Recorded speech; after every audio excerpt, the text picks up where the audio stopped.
Hi there, everyone. Welcome to Chart This with Dave Keller. I am your host, Dave Keller, coming to you not from Redmond, Washington, but a remarkably rainy New York City. First rain since I arrived here. Usually, when I come to a place like New York and rain comes, everyone blames the Seattleite with good reason. I probably brought it with me. That's fair. But hopefully, this is the only rain we have to deal with. Enjoying a week here in New York City, and also excited to get home to my family and all the things I enjoy in the Pacific Northwest. Thanks for hanging with me as I come to you live from a hotel room in the Manhattan area, covering the markets, analyzing the charts, and through the course of the day today, actually editing some episodes of the Market Misbehavior podcast. If you haven't tuned into our podcast, you're missing out on some really cool conversations. Just today, I was finishing editing the 3 more episodes that we captured at the Las Vegas Money Show last month. Just released an episode a couple hours ago with Christina Hooper, who's the Chief Global Strategist at Invesco. Some really thoughtful comments about all things macro, I think very relevant to what we're experiencing here in early March. You can see the comments she made back on February 18th, how a lot of things have evolved as we discussed, and just what you'd be looking for afterwards. So please make sure you tune in for that one. More episodes coming with Keith Fitzgerald of the Fitzgerald Group, Jordan Kimmel, who's an author and a letter writer, recent book on mindfulness, but also writes about what he calls the magnet method, which is a quantitative method for investing. Very keen on anyone you think we should interview for the Market Misbehavior podcast. We have some awesome guests lined up for the month of March, but we'll be booking out for some April conversations here very soon. So drop a comment wherever you're listening to this and let me know if you have suggestions on who we should incorporate into the Market Misbehavior podcast. Let's get to the market recap here today and focus on how the markets evolved. Kind of a nice recovery day after the beginning of this week ended or really started in a position of pain, I think, for a lot of investors, sort of a lot of question marks. As you'll see as we get through the charts today, nice counter trend bounce, I think, in any case. And I'm having trouble labeling a day like today as anything but a dead cat bounce or a counter trend move. And as we go through the charts, you'll see why. A lot of things are testing key moving averages. The S&P itself testing its 200-day moving average this week. Some of the Magnificent Seven stocks testing that level as well. Other stocks testing their 50-day, like in the financial sector. Others testing key Fibonacci support. Feels like everything has pulled back. And after a trend of general bullishness through 2024 into the beginning of this year, it feels like a lot of stocks had a lot of key support levels, once they pull back to the degree that they have. So the question now is, do we find support and just continue this next leg higher? Or is this the beginning of further deterioration? Is this a short-term bounce? Based on everything we've been discussing, I would definitely feel more comfortable labeling this as the latter, as a dead cat bounce or as a counter trend bounce off of support before the next leg lower. But as always, we will let the charts tell us what is happening. Based on the market action today, S&P finishing higher 1.1%, not quite getting above that 5850 line in the sand, although we traded slightly above it yesterday before the late hour sell-off.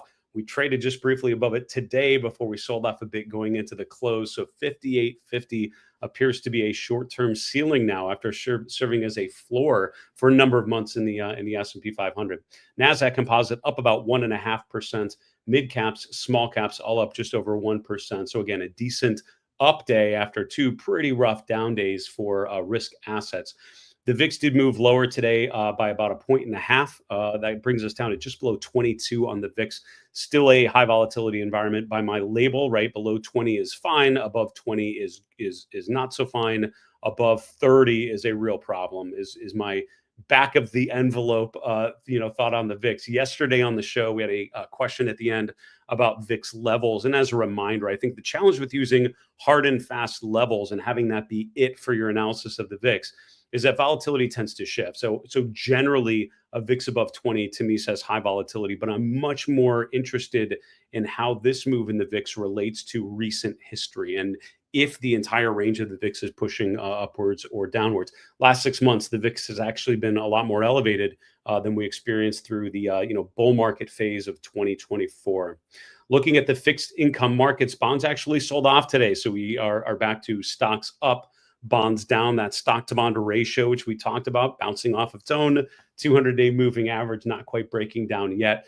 The TLT, which is a treasury bond ETF that we like to track, down about 0.8%. The yield curve generally moved higher today. You can see the 10-year point just above 4.25%, the 5-year point right around 405, and the long bond yield around 455. So overall, we've been seeing a downtrend in rates as bond prices have been rallying today, with stocks counter trend move up. I think bonds having a bit of a counter trend move lower. The dollar index continues to move lower. In that interview with Christina Hooper that I mentioned just a couple hours ago on our Market Misbehavior podcast, and by the way, you can find that on our YouTube channel. We're in the process of uploading a ton of episodes to the other podcasting platforms like Apple Podcasts and Spotify and those other places. So soon enough, you'll be able to get them there. But YouTube for now is the best spot. We talked about a weaker dollar environment. We talked about diversifying to non-U.S. stocks, and we talked about the potential there. And I would, again, encourage you to listen to that discussion, because I thought some really thoughtful points Christina made about non-U.S. stocks. I did grab the chart, by the way, of the dollar, and also looked at U.S. versus non-U.S. stocks in an interesting way. We'll look at that here in a few moments. Gold continuing to move higher. I don't feel like there's, it feels like gold is going onward and never upward, a phrase I haven't uttered too much here in 2025, but gold continuing to get it done. The GLD is just below 270, up about 0.25%. Silver up a lot more today, about 2.5%. Copper prices significantly higher. Crude oil continues to be on the struggle bus. We talked about that $80 a barrel level as an important level, not on the USO, but on crude oil futures. We've traded up to that point in the last 6 months and now rotated back down. The energy sector, by far the worst sector today, you'll see in a moment. And weaker oil prices are pretty much it for energy. I think until you see a confirmed uptrend in oil prices, energy is probably not a great bet to make. Looking at cryptocurrencies, boy, talk about headline risk, right? I mean, cryptocurrencies come down with other risk assets. Here in the last 48 hours, we get encouraging words. And I think a lot of the headlines this week about Trump tariffs, comments that cryptocurrencies would be sort of immune to those tariffs is a pretty good sign for cryptos. You can see Bitcoin currently trading just above 90,000 as we're recording this episode just after 5 p.m. Eastern. Ether and the other 8 of the top 10 coins on the stock charts platform, all in the green in a pretty significant way. So I don't know if I'm comfortable signaling any sort of all clear on Bitcoin after the deterioration that we've seen just in the last 18 hours here, or a little bit more. This is going back to yesterday. We bounced off of 82K, now all of a sudden to 90K. So volatility alive and well in the crypto space. All right, looking at the 11 S&P sectors, we can see the top performing sector, and it was not even close today.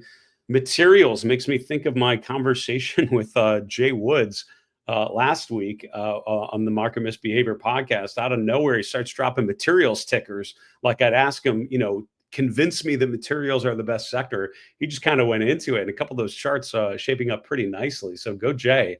But the material sector today, number one, up 2.6%. Industrials, number two, and consumer discretionary, number three. Those are both up just over 1.5% today. Only 2 of the 11 S&P sectors finished in the red. You can see energy, as we mentioned earlier, with crude oil prices weakening, energy not doing great today, down about 1.5%. The utility sector, second from the bottom, down 0.7%. Consumer staples, third from the bottom, up slightly, about 0.4%. We highlighted the market trend model, and again, still an open question. I don't formally update my model until every Friday after the close. And to be honest, I've had a lot of questions because we're sort of at a signal point where it's potentially signaling. And I've had some questions about why you wait until Friday's close to update the market trend model. I'll put a link in the description for a video we did on the market trend model. Link. Hold on, I'm writing that down. In description. One thing you will definitely learn from the show, I cannot do multiple. I'm not a good multitasker, which is 100% true. My wife would openly offer that absolute truth. So I can either talk to you and look in charts or figure out what I'm going to write in the description, but I can definitely not do 3 of those, and I can barely do 2. So thanks for bearing with me here. So I'll send a link to the video where I go in a lot more detail, but the answer is this comes from one of my mentors, Jeff Weiss, who's at a firm called Jessup and Lamont, one of the oldest brokers in the New York area. He's now with has been with other firms since then, but I've continued to keep in touch with Jeff. I mean, just a really nice guy based in the New York area, based in New Jersey. And I would visit him back in the day in my Bloomberg days at his office in the city here, and he would actually print out charts. So we had set him up, so we would literally just be printing out charts because he'd had a ruler and a pencil, and instead of I'm like drawing lines on the screen and doing a lot of quick thinking and changing my perspective, and he would just print it out and just draw these big long-term trend lines, and it was just this great reminder in the mid 2000s, and everyone's so into the flickering ticks, decimalization, high frequency trading starts to come in, hedge funds, quick movements. And he's just making these big, long-term, thoughtful, discussions about trends in reversing. And he used to tell me anything from Friday close to the next Friday close is noise. Just patiently wait for the next Friday and see what the market actually did through the course of a week. And I've never forgotten that. That's why the market trend model does it on weekly data. So I would say noise. But for now, for the record, if today was Friday, our medium-term model would be bearish on the S&P for the first time since late 2023, actually. All right, breadth overall pretty decent, right? So if you look at the S&P 500, kind of a 3-to-1 ratio of advancers versus decliners. If you go to the NASDAQ composite, not quite as good, about a 2-to-1 ratio of stocks up versus stocks down. But overall, this is after some pretty negative days. I think yesterday was an 80+% down day. So little 75% update for the S&P doesn't hurt much at all. Nice upside reversal. And again, I always tell people don't draw too many long-term conclusions from short-term data. So while this one day nice update, let's agree on that. No denying that. But is it enough to change the perspective that we've been talking about in recent weeks and recent months? I would argue not yet. Still more weaker than stronger.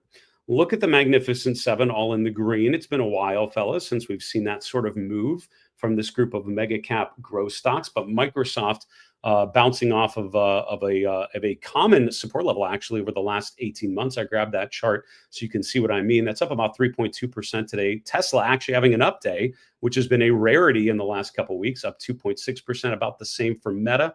And Amazon on the downside. Apple, the only one down today, just slightly lower. Apple also testing some key support. Nvidia and Alphabet also, up slightly, not as much as the S&P 500. All right, let's get to the market carpet. And hey, shout out to my friends at StreamYard who just added a really cool feature that allows me to set up a series of scenes that makes navigating this live stream a lot easier. So that's good news. I'm a big fan of technology companies making life a little bit easier, right? If only it was always that way.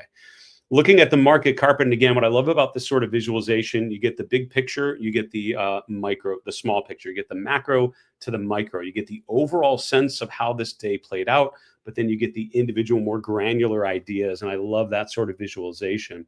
So what are the impressions looking at the heat map, kind of a stream of consciousness style? So obviously a pretty decent update, and you can see that by, the average colors kind of light mid-green. So that's a good thing. And again, it's been rare that we've seen a day like this here, particularly after the weakness that we've seen so far this week. It's refreshing to see a day where stocks are higher. I mean, let's remember most stocks are still down quite a bit for the week. After 2 pretty rough days, 1 good day still means you're down. But again, decent update. On a day like this, I would say the red stands out, right? So when the benchmarks were higher, when the average stock did okay, what was down, and that's what jumps off the page at me. So I'm immediately drawn to things like CrowdStrike not getting a bounce, right? So most things have been selling off a bit. And now getting a bit of a bounce. Note the things that did not get a counter trend bounce today. That's where there is no bid, and it probably is some sort of company specific issue or group theme that is preventing these stocks from bouncing when it feels like everything else is doing so. CrowdStrike, noting that one not bouncing higher. Intel, which is definitely an outlier compared to the rest of the semiconductor space, tends to trade very differently, down, while most of the semiconductor space kind of flat to positive today. Also noting all the red in the energy sector, very few stocks. Halliburton, Schlumberger up slightly, but the average energy stock continuing to struggle. And again, that shows you how energy tends to diverge from the rest of the equity space because it's really more of a commodity play. It's really a play on energy prices, which are continuing to underwhelm here. Utilities also probably the second worst when I look at the amount of red here. Utilities have been a fantastic sector on a relative basis so far in 2025. Part of that general rotation to more defensive positioning. Hopefully, you caught my webcast last week where we talked about the leadership rotation, what I call the great rotation of 2025 from growth into value. And utilities have been a part of that rotation to more defensive sectors that we've really observed in the last couple of weeks. Today, again, sort of giving back some of those recent gains. And then consumer staples, not as strong as we've seen here recently. We've seen a very clear trend of staples outperforming discretionary going into the month of March. Today, not so much. Feels like discretionary slightly higher than consumer staples, generally speaking. The other, I guess, final comment that I would make is, obviously the Magnificent Seven stocks doing quite well today. Not all of them, right? So Apple kind of stalling out here, but Microsoft, Amazon, Meta, Tesla, all up over 2% today, and sort of in the similar concept, but outside of that particular group, you've got some other technology names, Broadcom, Palantir getting a nice bounce after a significant pullback. Is that enough for me to say Palantir is back and back in a bullish phase? It is definitely not by my toolkit. I would say still more to prove on the chart of PLTR, but good to see a bounce as it finds support just above $80 a share. We'll call it 85 or so. All right, let's continue on looking at the chart review. I do want to let you know, by the way, before we get there, I'll be speaking at the Money Show Virtual Expo that's coming up next week. It's a 2-day event, I believe, on Tuesday and Wednesday. I will be speaking Wednesday, March 12th, 2:50 Eastern time for 30 minutes. I'll be doing a presentation called The 4 Deadly Sins for Investors. I actually gave a version of that presentation live at the Las Vegas Money Show last month. If you weren't able to join me in Vegas, and again, thanks for those of you that did and introduced yourself while we were there. Pleasure to meet you all. But if you missed that one, this is a bit of a scaled down version for time, but we'll still hopefully have a lot of interesting insights for you. We'll talk about buying too early, buying too late, selling too early, selling too late, the reasons why you do each of those things and why it's very easy to do it, and some of the technical tools you can use to address each of those. So depending on which bucket you find you fall into more than others, you'll have some specific ideas you can leave with to hopefully address that. You can sign up for that, by the way, at marketmisbehavior.com/money show. We'll take you to this link on the Money Show website where you can sign up for the event right there at the top. All right, looking at the daily chart of the S&P 500. Again, when we get a day like this and someone asks me something like, are you surprised by the up day? My answer would be, I would have been surprised if we hadn't had an up day, right? If that makes sense. Because when we've had a market in a consistent uptrend, when we finally pull back to the 200-day moving average, which we haven't touched in over a year plus, I would be blown away if we did not get some sort of at least small, if not much more meaningful bounce off of an ascending 200-day moving average. So am I surprised by today? I am not. I would have been surprised if we just kept going lower like it wasn't even there. Then I would have been like, okay, something's really wrong that we're just ignoring key levels of support that are pretty tried and true areas where you'd expect some buyers to come in. Dip buyers, even if it doesn't, end up playing out, there's this swing trading approach that would encourage you to buy a stock or a market pulling back to an ascending 200-day moving average. And I think that's what we're seeing here. The question is this the beginning of a big recovery, or is this the bounce before the rotation lower? I think that's only a question that you can answer through the course of this week as we see what happens tomorrow, as we see what happens Friday, and what sort of move we see after this initial upswing.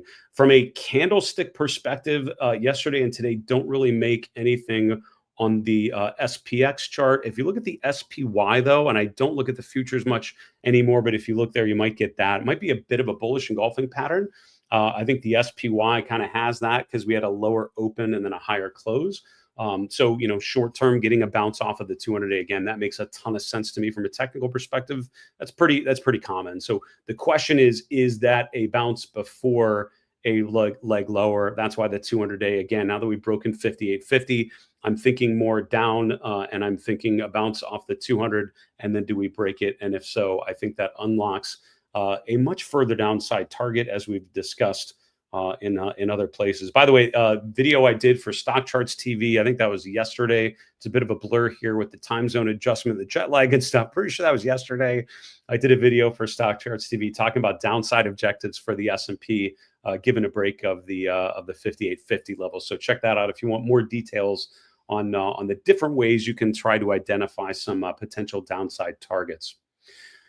All right, a couple of charts looking at breadth conditions. As we mentioned on yesterday's show, we're down to 50%, almost to the penny, 50% of S&P members above their 200-day moving average. That's very close to less than 50%, which is not a good sign for me. That's one of those basic things I look for to differentiate a garden variety, very viable pullback within an uptrend and the beginning of a much broader or much more significant deterioration.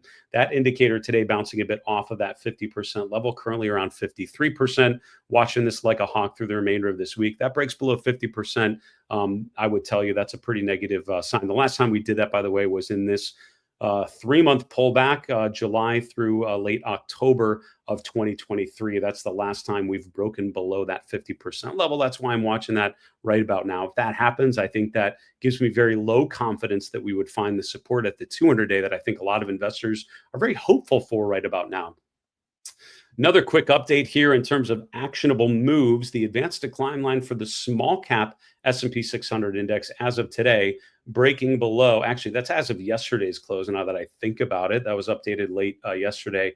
This isn't updated yet for today. I wouldn't be surprised if it bounced up a little bit given the broad advance across cap tiers. But as of yesterday's close, that for me makes the small cap breadth bearish. That's why it's color coded a bearish red compared to the neutral orange or amber that you see on the rest of the lines here. The cumulative advanced decline lines are just a way of, it's kind of a different way of measuring the trend in the S&P. You're just looking at the trend in breadth instead of the trend in price action.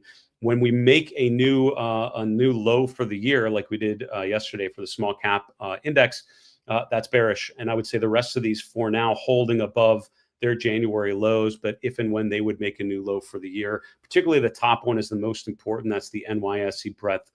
That would concern me quite a bit. These top two, by the way, are updated for today's close. You can see the bounce higher with some of those already being reflected.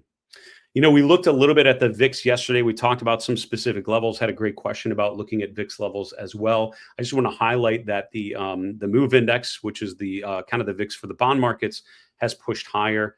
I would say today, wanted to highlight that credit spreads are widening out as well, which has been not very common, right? And we're looking at the high yield spreads here. So credit spreads are basically looking at the spreads. Bonds are quoted in spreads. Corporate bonds are quoted in a spread above a risk-free rate, a treasury bond, basically, right? So how much more than a risk-free bond are you looking to get for owning this riskier piece of debt?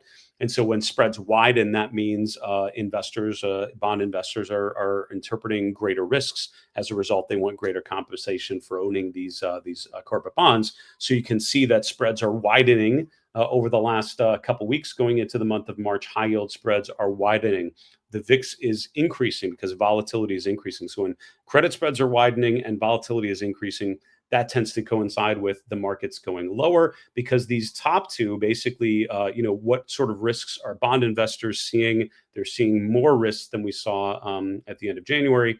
What risks are equity investors seeing? Well, they're pricing in. They're basically the injection of volatility implies a little bit of elevated anxiety.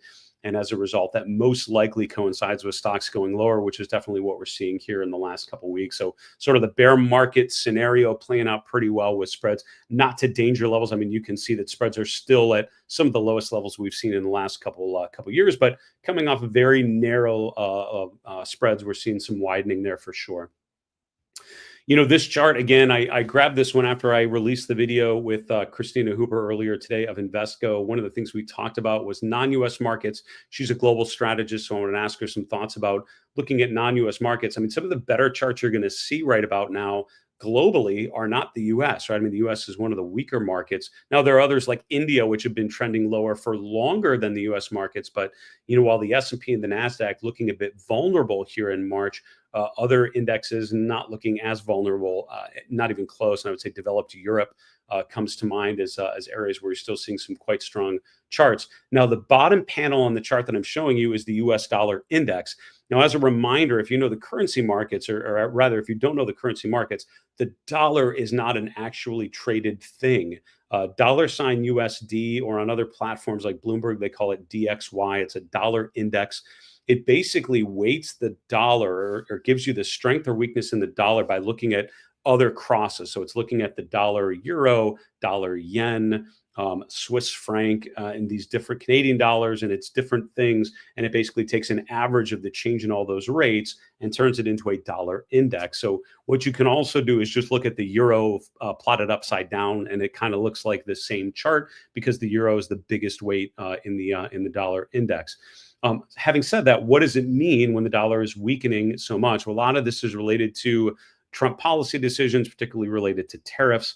And the weaker dollar is certainly creating a great tailwind to non-US markets. So the dollar was strengthening through the fourth quarter, and that was and with the strength in mega cap growth stocks, which the US has the biggest weight compared to those non-US equity benchmarks, US outperforming global stocks going into year end. But look at how that has completely changed in 2025. The dollar went from strengthening to weakening versus other currencies, which means US markets are going from strengthening to weakening. So the reason why I'm showing this ratio breaking below its 200-day moving average for the first time since almost 2 years ago is because if you've been ignoring international stocks in your portfolio as a US based investor, I don't blame you, because the dollar has been strong and the US market has been dominating. But that is not what is happening in 2025. Non-US markets are looking a lot stronger on a relative basis. So if you've been ignoring non-US markets, I would encourage you to stop ignoring and open up your mind and your portfolios to the potential gains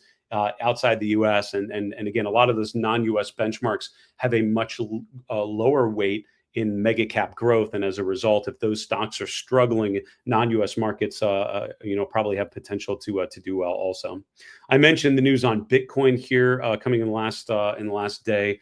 We're seeing Bitcoin bounce off of its 200-day moving average. My cup runneth over with things testing moving average support this week. I just want to highlight for now Bitcoin holding the 200-day just fine. And full disclosure, I do own Bitcoin and Ethereum in accounts that I manage, but overall, those are long-term positions that I'm not planning to touch a whole lot. But I would tell you that the breakdown from 108,000 to 78,000, that's a big haircut in about a month, right? From mid-January, we'll call it, to late February. That's what happened to the chart of Bitcoin. Currently finding support at the 200-day. A number of breaks below the 200-day have held. The RSI oversold for the first time since early August of 2024. So we're bouncing off of the 200-day, bouncing off of an oversold condition. I would still say much to prove before this looks like a bullish chart. Right now, we're kind of in limbo. We're in that no man's land between a declining 50-day and an ascending 200-day moving average. You wait in this scenario, I would argue you wait to see which way this breaks.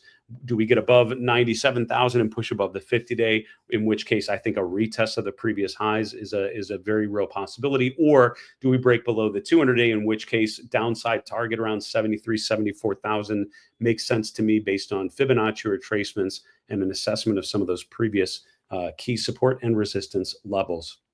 All right, we'll finish off looking at some individual stocks, and then I'll take a couple questions before we finish off today's broadcast, and then we're done. Netflix, arguably with Meta, two of the best Magnificent Seven stocks. I mean, these are the two charts that I would argue are still kind of magnificent, while most of them are no longer so. The other, since the used to be Magnificent Seven, these are actually the two that that are holding up quite well. Netflix is holding an ascending 50-day moving average. The RSI is holding 40. So while other charts look very vulnerable, breaking below support, making lower highs, lower lows, Netflix is not among them. Netflix is actually holding the upper end of this price gap. I don't have that notated on the chart, but that's right around 950. We'll call it 920 to 950. The 50-day moving average right there. So over the last couple of weeks, we're holding a key support level, and we're still making higher highs and higher lows. So overall, I would say the chart of Netflix is still very good. And if I didn't know what was happening in the macro environment outside of this chart, I don't see any technical reason to get really negative at this particular point. Break below 930. Is that true? 950. I'm setting an alert reminder here for myself. Netflix Yeah, we'll call it 950. I think that changes things, but for now, I think Netflix is holding up quite well. Now, there are also magnificent seven names like Amazon, which blew right past the 50-day like it was not even there, and now we're testing the 200-day moving average. So just like the S&P and Bitcoin this week, bouncing off of their 200-day today, you're seeing Amazon do the same as well. Yesterday, we traded briefly below the 200-day, did close toward the highs of the day today. Bouncing a bit higher as well. Again, this is a vulnerable chart because we've made a new swing low. We're below the 50-day moving average, similar to Bitcoin. We're kind of in the limbo between the two, but overall holding. The 200-day moving average breaks, and I think that's a pretty ugly chart. Here's the problem: is a couple of the Magnificent Seven have already broken through their 200-day moving average, and Microsoft is one of those examples. Now, what's encouraging about the chart of Microsoft today is that we're bouncing off of a very well-established support level. Go back to the April 2024 low, right around 385. That lines up with the early August 24 low, right around 385. That also coincides with this week's current low, right around 385. So we're finding support at previous lows. That suggests, at least for now, that valuation matters, and at this point, it's looking like a pretty decent place to be relative to historical levels. Also tells me we break below 385, and I don't think there's anything to be super encouraged about on the chart of Microsoft, because now we're breaking through a multi-year support level. So this week's low, I think, is pretty meaningful. Overall, I mean, in a distribution pattern of lower highs, lower lows on weaker momentum, do we get a counter trend bounce here that lasts? Uncertain, but I would say this is kind of the point of no return for the chart of Microsoft. A couple interesting candle patterns I wanted to highlight for you. Ross Stores, we highlighted, I think, on maybe 2 days ago with a bit of a distribution candle. Today, a nice lower open and higher close. They reported earnings yesterday after the close, I want to say. Big lower open today, around 129 and change. By the close, we're about $10 higher, around 139. So not a perfect bearish engulfing pattern. You want a big down day and a big up day to really make that sing as an idealized bullish engulfing pattern. But I think this still counts. And the nice upside rally after a much lower open on earnings. Enphase Energy yesterday had a very similar bullish engulfing pattern. Down day followed by an up day, lower open, higher close today, drifting a bit higher. That makes sense. As I mentioned earlier in the week, Steve Nissen told me years ago, using a two candle pattern like this, you have the down day, the up day. The low of the two candle pattern is a natural kind of built-in stop, using the candle chart as a way to make sure you minimize risk. So you take a position going into the close using that second day's low as the stop. And that's a good way to sort of play that short-term potential bounce. Again, a beaten down name, oversold, still in a primary downtrend, but a counter trend bounce to the 50-day moving average where it's found resistance a number of times in the last couple months. I don't have a problem with that from a swing trading time frame. Dow Holdings, we talked about materials stocks. And again, in my interview with Jay Woods last week, we dug into that. So again, check that one out for more details there. This is another one of those Morningstar patterns. Morningstar pattern is a 3-candle pattern. We have a big down candle, a lower day where the open and close are very close to one another, then a higher open into a higher close. So it looks kind of like a bullish 2-bar pattern with this third kind of gap day in the middle, called a Morningstar candle. 3-bar pattern suggesting further upside. Now, again, breaking above the 50-day would at least give it some sense of accumulation after this long downtrend. But on the chart of Dow, I'm seeing lower lows on higher momentum. So this is a bullish momentum divergence, which we've not seen many examples of. We've highlighted plenty of bearish momentum divergences, but bullish momentum divergences happen when you have a downtrend on higher momentum levels, and that's what we're seeing for now going into today's or this week's 3-candle bullish pattern. All right. Let's take a question or two before we finish off, and let's see what's going here. Bam Bam. Thanks for watching on YouTube. Love your handle. Dead cat bounce equals shorts covering potentially, right? And I think what you have to remember is when you see a bounce higher, there's kind of two general ways that can happen. When you think of the demand side of the equation, right, or supply and demand, think of it just economics 101, right? If there's greater or less supply versus demand. When the market's going higher, that implies demand based on new buyers, willing buyers buying on weakness. I would argue there's probably some of that. I mean, general sense is when you have a market in an uptrend, you pull back to the 200-day. Again, I'd be surprised if you didn't see some buyers come in and at least bet on maybe this is a counter trend bounce. What's good is that provides a short-term bounce. But what you have to remember is all those people that bought that sort of swing, if it doesn't work, and if we break below the 200-day, that's when all of those guys tend to liquidate those short-term buy positions. That tends to create that additional selling. That's why when we often bounce off the 200-day and then we break below it, we tend to just plunge, because there's those bounce buyers all of a sudden realize it's not going to work, and so they unwind some of those positions. Could be short covering, people that have been riding things down. That could be part of it too. Covering a short and buying a new long position, in terms of the impact on price action, I would argue not very different. I think they're both sort of either actually or artificially implying buying power as we think of it. I love the Lowry's version of the language that they used for years was buying power and selling pressure. And they had specific proprietary ways of measuring those things. I think just thinking of those phrases in terms of what you're seeing increase and decrease, I think we're seeing buying power today pushing things higher. We break below the 200-day. I would argue you're going to see selling pressure coming in quite a bit most recently. But those things together absolutely could and often do create a dead cat bounce, as you appropriately named it.